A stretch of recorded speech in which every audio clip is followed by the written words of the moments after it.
Bonjour, bonsoir les amis, j'espère que vous allez bien. Je vais vous parler du pétrole et je vais répondre à la question suivante, ou je vais essayer de répondre à la question suivante. Est-ce que nous sommes aujourd'hui en train d'assister à une manipulation qui est juste énorme? Vous voyez l'OPEP, la Russie, qui tente de rouvrir les robinets du pétrole. Et je ne sais pas si vous avez suivi un peu ce qui s'était passé en 2020, mais ce qui se passe aujourd'hui, c'est juste du délire par rapport et qu'on se souvient de 2020. Mais en attendant, n'oubliez pas de liker, de partager cette vidéo, d'écrire en commentaire agir. Pour ceux qui sont chauds et qui veulent aller plus loin avec nous, je vous invite à télécharger gratuitement l'audiobook Agir. Alors encore une fois, Agir, pour ceux qui ne le connaissent pas, c'est un best-seller dans le pays, dans le monde francophone. C'est un livre qui a été vendu plus de 10 000 exemplaires et Agir a été vendu bien plus que 10 000 exemplaires. Et j'ai obtenu un accord spécial avec mon éditeur pour pouvoir effectivement proposer l'audio à mes abonnés. Donc voilà, moi je pense que si vous voulez agir, c'est vraiment un audiobook de dingue qui va vous donner une pêche incroyable. Donc, on revient rapidement sur le pétrole. Donc le pétrole, ici le graphique, et vous voyez que le pétrole a bien rebondi depuis les plus bas. D'accord? D'ailleurs, pourquoi c'est plus bas, hein? Parce que, encore une fois, qu'est-ce qui s'est passé là? Eh bien, c'est tout simple. Le Covid. Et puis, on a eu à un certain moment une cacophonie entre les principaux producteurs de pétrole, entre la Russie et l'Arabie Saoudite. Il y a eu à un certain moment un bras de fer. C'est-à-dire que l'Arabie Saoudite a dit il faut diminuer la production, ce qui est logique. Hein. Vous avez, rappelez-vous, encore une fois, on est en pleine crise mondiale, en pleine pandémie. Et ce qui se passe à l'époque, c'est que on a, je partage mon chart, on a donc la demande mondiale qui s'effondre. Ok, donc la demande mondiale, les usines sont fermées, il n'y a plus d'échanges, etc. Donc quand la demande mondiale s'effondre, on est bien d'accord que la demande mondiale pour le pétrole diminue également. D'accord? Donc on se retrouve avec une demande pour le pétrole qui s'effondre. Mais si vous avez au même moment une offre de pétrole qui explose, et c'est ce qui s'était passé à l'époque, eh bien les prix s'effondrent. D'accord? On va mettre du rouge, mais les prix s'effondrent. Et c'est ce qu'on a eu l'année dernière. Rappelez-vous, je vais revenir dessus parce que je pense que c'est extrêmement puissant. Là, vous avez le pétrole qui plonge de 24%, la pire journée depuis 91. On a eu un pétrole dans le rouge, un pétrole négatif pour la première fois dans l'histoire. Et vous voyez ici, après que l'OPEC n'ait pu, ou n'a pas pu, parce que l'OPEP n'a pas pu effectivement aboutir à un accord. Et justement, il y a eu une escalade entre la Russie, vous voyez ici, la Russie et l'Arabie Saoudite. Et donc, qu'est-ce qui s'est passé? La Russie n'était pas d'accord et l'Arabie Saoudite a dit, OK, très bien, bon, on va augmenter la production. Alors, certains ont dit, et c'est pour ça que je parle de, est-ce qu'on n'est pas en train d'assister à une énorme manipulation? Certains ont dit qu'il y a eu un accord secret entre la Russie et l'Arabie Saoudite. Pourquoi? Quel est leur intérêt de s'allier? Bah, tout simplement pour détruire le pétrole américain, le gaz de schiste et pétrole de schiste. Et sachant que pour les Américains, pour qu'ils puissent être rentables, il fallait que le pétrole se maintienne à un certain niveau. Si les prix du pétrole s'effondrent, d'accord, eh bien, c'est la ruine pour de nombreux producteurs américains. Et c'est ce qui était arrivé. Beaucoup de producteurs américains se sont ruinés. Donc, on parle d'accord secret, mais d'accord quand même, entre l'Arabie Saoudite et la Russie. Maintenant, qu'il y ait accord ou pas, la situation est la même. C'est-à-dire qu'on a une situation où on a une baisse de la demande, on a une baisse de la demande de pétrole, et comme il y a une cacophonie, on a une augmentation de l'offre de pétrole. Et donc, ça aboutit à un effondrement des prix du pétrole. Donc, c'est ça ce qu'on a eu en 2020. Donc, c'est la raison pour laquelle les prix étaient aussi bas. Vous voyez ici les prix c'est juste du délire. Et vous avez pire, hein, vous avez US Oil, je vais vous montrer, ça c'est le pétrole américain. Et regardez là, cette mèche, elle est juste terrible. Elle est juste terrible, hein. Là, regardez.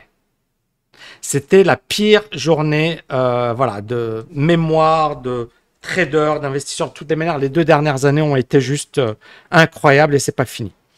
Donc à présent, est-ce que ça vaut le coup d'acheter le pétrole, etc. Je vous le dirai à la fin de la vidéo. Mais qu'est-ce qui s'est passé juste après cet effondrement des prix du pétrole? Ben, malgré tout, l'Arabie Saoudite gagne beaucoup d'argent grâce au pétrole. La Russie gagne beaucoup d'argent grâce au pétrole. Et donc, ces deux puissances se sont posées, je pense, calmement et se sont dit, OK, on a fait les cons. Si ce n'était pas calculé, bien évidemment. On doit revenir dans le jeu. Et donc, qu'est-ce qu'ils ont fait? Ben, c'est très simple. Ils ont diminué l'offre, d'accord, de 10%. Et ils ont encouragé tous les pays producteurs et les pays faisant partie de l'OPEP de diminuer leur offre de 10% et de contrôler donc le marché pétrolier et d'attendre un retour à la normale. Bien sûr, les producteurs de pétrole de schiste ont été mis en difficulté. Maintenant, bien évidemment, les prix du pétrole ont progressé. Donc, troisième point, c'est est-ce que finalement cette hausse, elle est tenable et est-ce que les prix vont se maintenir à ce niveau? Je vais étudier le graphe sur du long terme. Regardez, ici le pétrole, on est aux alentours de début 2020. Ça valait 69. Puis on a eu un effondrement sur le niveau des 16,50. Et ce qui est incroyable, c'est qu'on est revenu sur les précédents niveaux. Donc déjà, on a une progression qui est juste fulgurante. Maintenant, ce que j'ai envie de vraiment vous faire observer, c'est la chose suivante. C'est cette énorme résistance. Vous voyez, aux alentours des 70, on est autour d'une énorme résistance. Une fois, 2 fois, 3 fois, 4 fois. Alors bien sûr, il y a toujours des gens qui vont te dire « Ouais, mais l'analyse technique, c'est pourri. » Ouais, c'est tellement pourri que ça marche super bien. Et pourquoi? Encore une fois, si vous voulez, si vous vous informez un peu sur la finance comportementale ou même les travaux de recherche en finance, il y a un Américain qui s'appelle Andrew Lo, d'accord? Qui a effectué des recherches d'ailleurs sur l'analyse technique, qui est un professeur au MIT, donc le MIT c'est quand même très solide, et qui a montré que certaines figures en analyse technique fonctionnaient et marchaient à la perfection. Il a même écrit un bouquin sur le sujet, hein. C'est pour vous dire que voilà, il est vraiment costaud dans son domaine. Eh bien, qu'est-ce qu'il a dit? Il a dit qu'en fait, il y avait des prophéties autoréalisatrices. Et c'est tout simple. C'est que quand tu vois le 70, tu vois qu'il y a une réaction, il y a beaucoup de gens autour de 70, ils commencent à vendre. Et pourquoi un prix baisse? C'est parce que les vendeurs sont supérieurs aux acheteurs, tout simplement. Donc ici, on a cette résistance. Donc clairement, pour pouvoir passer de l'autre côté de la barrière, il va falloir que les acheteurs soient plus forts que les vendeurs. Et donc, c'est là où la résistance est importante. Pourquoi une résistance est importante? Je vais utiliser un tableau blanc. Autour d'un niveau de résistance, vous avez des vendeurs. D'accord?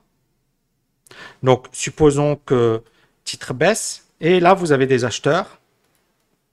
Et puis, quand ça arrive autour de la résistance, souvent, les acheteurs, ils vont prendre des bénéfices. Mais vous avez également des vendeurs qui vont se dire, tiens, c'est un bon niveau pour vendre. Donc, vous avez ceux qui ont acheté plus bas, qui vont à un niveau clé, qui commencent à prendre des bénéfices. Et vous avez des vendeurs qui vont commencer à vendre à découvert. Ça crée, bien évidemment, une prophétie autoréalisatrice. C'est-à-dire que, scientifiquement, pourquoi ça baisse autour de 70 $, on ne peut pas le prouver. Mais ce que l'on peut prouver, c'est la psychologie. C'est pourquoi les traders vont réagir autour d'un même niveau. C'est parce que il y a quelque part plusieurs phénomènes qui vont converger. C'est pour ça que ça marche aussi bien. C'est pas parce que c'est de la magie ou c'est une boule de cristal. C'est juste de la psychologie. Donc, vous avez des vendeurs. Donc, aujourd'hui, sur le pétrole, on est bien d'accord qu'on est autour d'une zone de résistance. Donc, pour pouvoir casser cette zone de résistance, c'est très simple. Il va falloir aller au-dessus de ce niveau. D'accord? Et donc, à partir de là, on voit bien que c'est quand même une grosse résistance. Et la deuxième résistance, elle se situe là, à 88,50. Et au-dessus, on a une troisième résistance aux alentours des 112. Donc, on voit bien les gros niveaux sur le pétrole. Donc, clairement, si le pétrole parvient à franchir ça, ça peut monter. Alors, est-ce qu'il va le casser? Eh ben, en fait, il y a plusieurs raisons qui pourraient inciter effectivement une hausse des prix du pétrole. Première raison, je dirais, c'est finalement la croissance économique. D'accord? N'oubliez pas, l'économie aujourd'hui, même si ça peut paraître surréaliste, est en train de récupérer.